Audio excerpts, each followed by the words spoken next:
Hey kittens, this is Sugar for House of Cyanide. While I'm in the mood to do pagan-y spiritual videos, I thought I would go ahead and do a ramble, because that's totally what this is going to be, about protecting yourself spiritually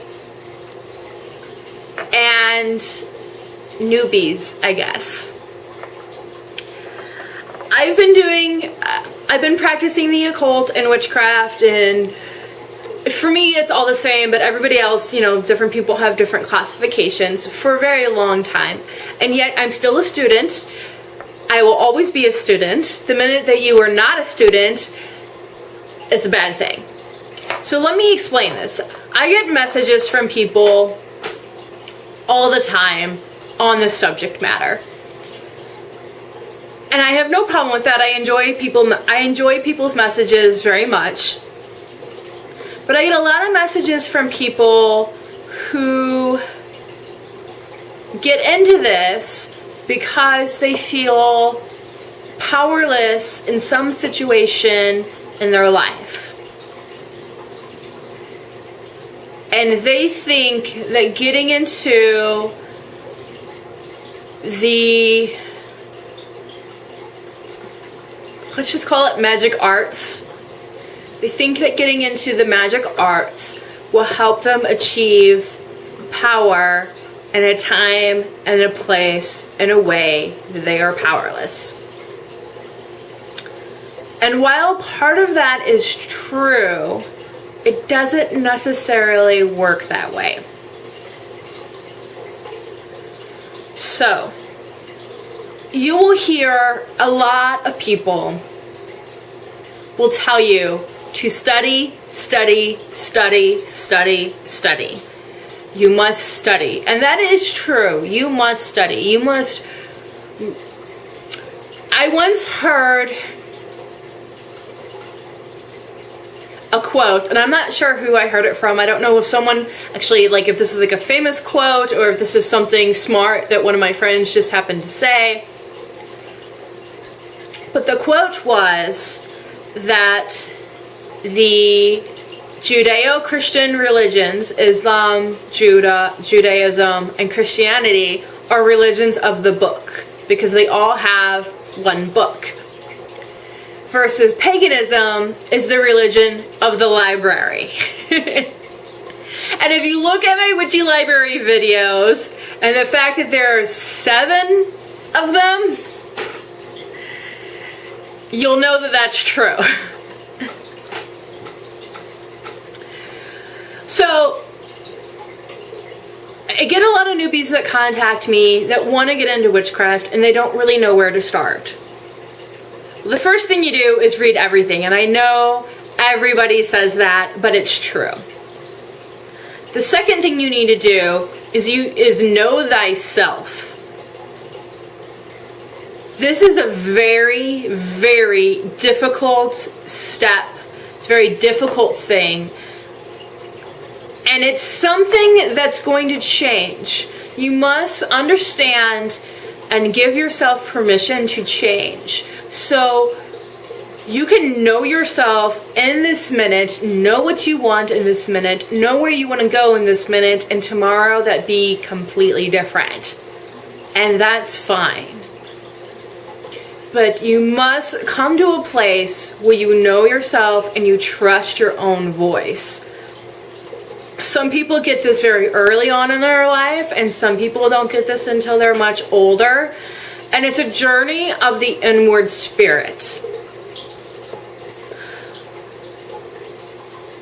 And it's a journey that is a lifetime journey. You will always be getting to get to know yourself because it will change. This is not something, your personality, your wants, your needs are not set in stone. They change. As you grow older,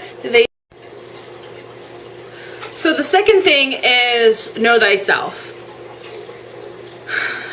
I totally lost my train of thought because my camera died. This is very difficult. And no one else can provide those answers for you. A while back, I was getting messages from a young girl. I believe she was up northeast somewhere in the northeast coast of the USA. Don't distinctly remember, maybe Pennsylvania or something. Anywho, it doesn't matter. And she kept asking me if she had special powers. She kept asking me to tell her that she was psychic or clairvoyant or an empath or whatever, what have you. And I wouldn't. And she started to get cranky with me. And I finally told her that only she could answer that question. That what I said didn't matter.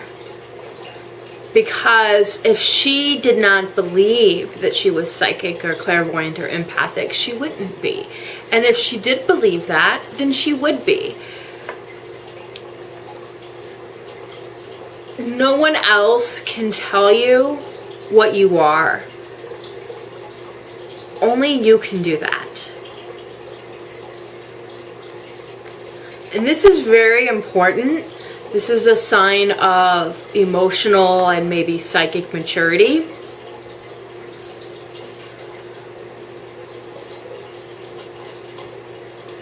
Before you can do any type of practice of magic, you need to answer these big questions. You need to know who you are. You need to know what you want. For example, let's say you're doing a money spell. Everybody needs money. Everybody wants money. Let's say you're doing a money spell because you're behind on your rent and you need to pay your bills. So you don't really need money, you need your rent paid. Am I right?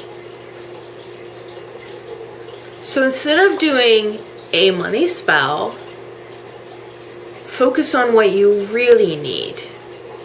Sure, money would help, but getting your rent paid is your ultimate goal.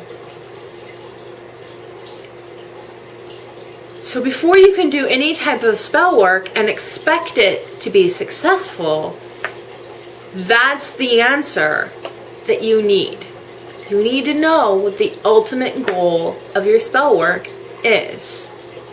Is it just that you need money, or is it that you need your rent paid?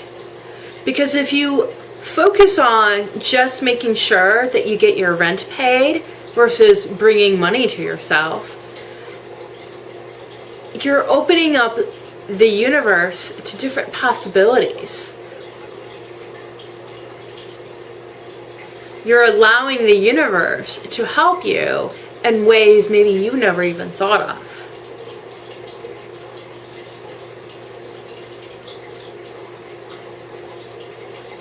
So yes, do your study, do your homework, and don't play with things you don't know anything about.